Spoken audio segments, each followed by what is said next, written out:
We are on problem 56.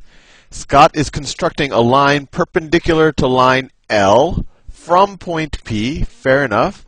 Which of the following should be his first step? So he wants to draw a line that looks something like this. He wants to draw it, going straight up through the point P. And so how do you do that? Obviously, if you just use a ruler, maybe by accident you draw it at a slight angle or something like that, right? So he wants to have an exact line. So let's see. I don't even know what he's doing in this first one. He's drawing these x's. I don't know how he's determining where those x's go. So that step one, that A doesn't look right. Step B, it looks like he kind of picked 2 points and is drawing and using his compass to pivot off of those to kind of draw arcs there. But that's still not clear how it could help. I mean, if he knew that, he could do some math and try to figure out that these are equidistant from P, but still, I mean, what he wants to do is find a point right around there, right below P, where if he draws a line between P and that point, it'll be perpendicular. So that doesn't seem to be of much help. Here, he picked a point and he's drawing an arc, but that arc doesn't really tell me much information. Let me see. D. This looks interesting. So it looks like he took the pivot of his compass and he drew a circle around with a constant radius. Obviously, that's what makes it a circle. And then what he could do now is he could take his pivot, he could mark each of these points, right? If he marked each of those points and just pivoted around them and drew a circle, he would actually, so let's say that around that point he would pivot and the circle looks something like, I don't know, and he would want to change the radius a little bit, so let's say it looks something like this. I'm going to try my best to draw it. So say it looks something like that. And then around that point he does the same thing. He pivots around it. I guess the two would have to be big enough to intersect with each other, right? But where the point that they do intersect, I know I'm drawing it really horrible, the point at which they do intersect would be equidistant between those 2 points, right? And another way to think about it, it would be another point that's equidistant between the 2 points. Because when you do it first with P and you draw that circle, you're saying, oh wow, both of these points are going to be equidistant from P, right? Just by definition, right? This is a circle and that's a constant radius. And then if you were to take each of those points and draw circles or draw arcs, so let's say from that one you draw an arc like that, and from that one you draw an arc like that, you'd say, wow, this point is also going to be of a constant distance from both of them. So if I were to draw a line between both of these points using a straight edge, that line will be perpendicular to line L. So if I were to just do that, then it would be perpendicular. So I think D is the first step. All right, problem 57. Which triangle can be constructed using the following steps? Okay, this is interesting. A lot of compass work here. Put the tip of the compass on point A. So let me go down there. So they put the tip of the compass on point A. Open the compass so that the pencil tip is on point B. Okay, pencil tip is here. Draw arc above AB. So then they drew this arc right here. Draw arc above AB. That's this thing that I'm trying to color in. Fair enough. Without changing the opening, put the metal tip on point B. So now you put the pivot there and draw an arc intersecting the first point at C. So now they want us to draw that second. Let me do another color. They're going to draw that second arc. All right. Okay. Now draw AC and BC. All right. Now what have we drawn?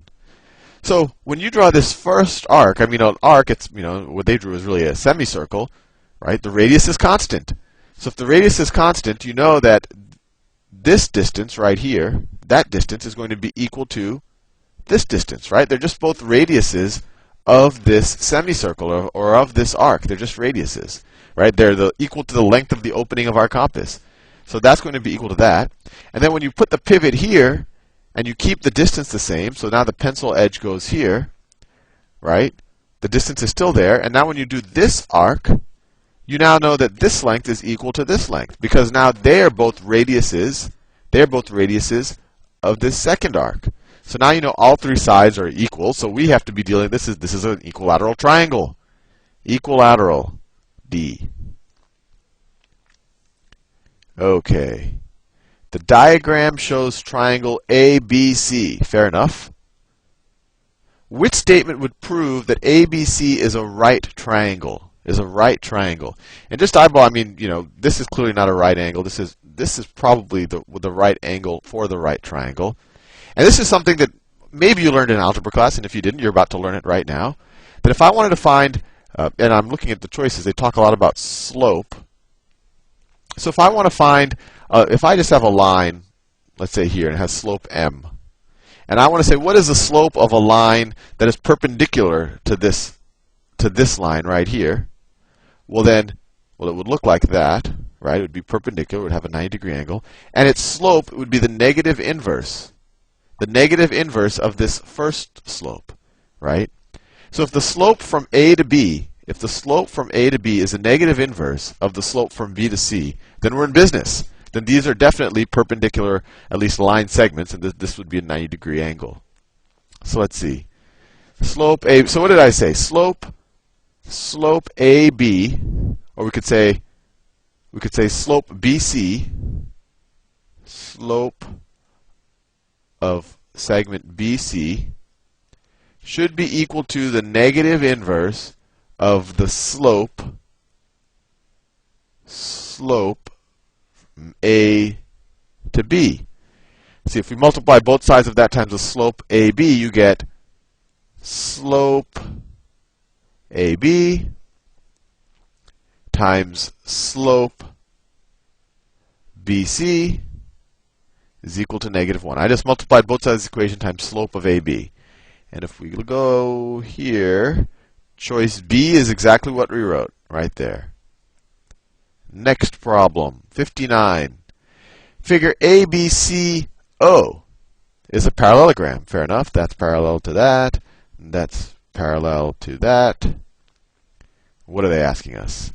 What are the coordinates of the point of intersection of the diagonals? So what are these coordinates? And we've mentioned it before, but the big kind of, I guess, crux of this problem, or what you need to know, is that for any parallelogram, the diagonals bisect each other. They bisect each other. So that means that the distance from here to here, from O to the midpoint, or from, I shouldn't say the midpoint, from O to the intersection point is equal to the intersection point to B. And so this intersection point is the midpoint. It is bisected by line AC. And similarly, you can make the argument that this line segment right here is congruent to that line segment. So let's just do it.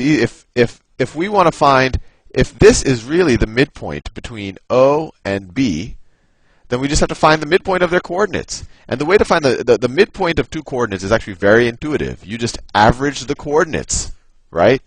So if I were to average the x's between B, so let's see, if I were to average the x's, so the x coordinate here is going to be the x coordinate of point B, which is A plus C, plus the x coordinate of the origin, which is 0, over 2, because I had 2 points that I'm averaging. So that's going to be the x coordinate. This is going to be, and then the y coordinate is going to be the y coordinate of B, so that's B, plus the y coordinate of the origin. I'm just averaging them. The y coordinate of the origin is 0, divided by 2. This will give me the coordinate of the midpoint between origin and B. And so that equals what? A plus C over 2, and then B over 2. So this is right here, A plus C over 2, right? And that makes sense, because A plus C is going to be here someplace. And we just took the average of the two, between 0 and that, and you got the midpoint. And then the y coordinate is going to be B over 2, which makes sense, because that up there is B, and we're just halfway between B and 0. Right? So this is A plus C over 2, B over 2. And is that one of the choices? A plus C over 2 and B. I'm assuming that they want us to do choice C and they just forgot to type the B in there. This is supposed to be a B. Because this is definitely not right, that's not right.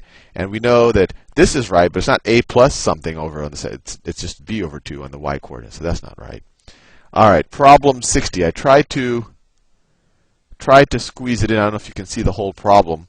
But it says, what type of triangle is formed by the, I think that gets cut off for you, formed by the points. A is 4, 2, B is 6, -1, and C is -1, 3. So I think the best thing is to just try to graph it and at least start getting an intuition, and then we can see the distances between the points and hopefully figure out what type of triangle it is. So let's see. Some of the points get a little bit negative. We have a negative, so I'll have to draw some of the negative quadrants. So if I were to draw it like that, okay, and let's see. So 4, 2. So if I were to say 1, 2, 3, 4, 1, 2, that's right there. That's point A. Then I have 6, -1. So 4, 5, 6, -1.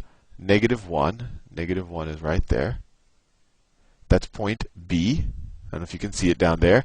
And C is -1, 3. So -1, 3, 3. So it's out here. -1, 3. Okay, now let me connect the dots. That's one side, that's another side, and that's the other side. So off the bat, I mean, I just know this isn't going to be a right triangle, it's not an equilateral triangle. And if the only way it's going to be an isosceles triangle is if this length is equal to that length. So let's just try it. Let's just test it out. So what is the distance from A to C, right? Well, the distance is equal to, or we can even say the distance squared, but let's say the distance squared from A to C is equal to the differences in their x's. So 4 minus -1, so there's a difference of 5, right? So there's a difference in their x's squared plus a difference in their y's. So 2 and 3, you can either say 2 minus 3 or 3 minus 2, doesn't matter. We just care about the difference. 1 squared plus 1 squared. So the distance squared is equal to 25 plus 1 is equal to 26. So this distance is the square root of 26. And the distance between A and B, same logic. Let's see, when you go from the distance squared, the differences in their x's. Between 6 and 4, you have a distance of 2, so it's 2 squared. Plus the difference in their y's. 2 and -1 are 3 apart, right? Plus 3 squared. And so that is equal to 4 plus 9, which is equal to 13. So this is equal to the square root of 13.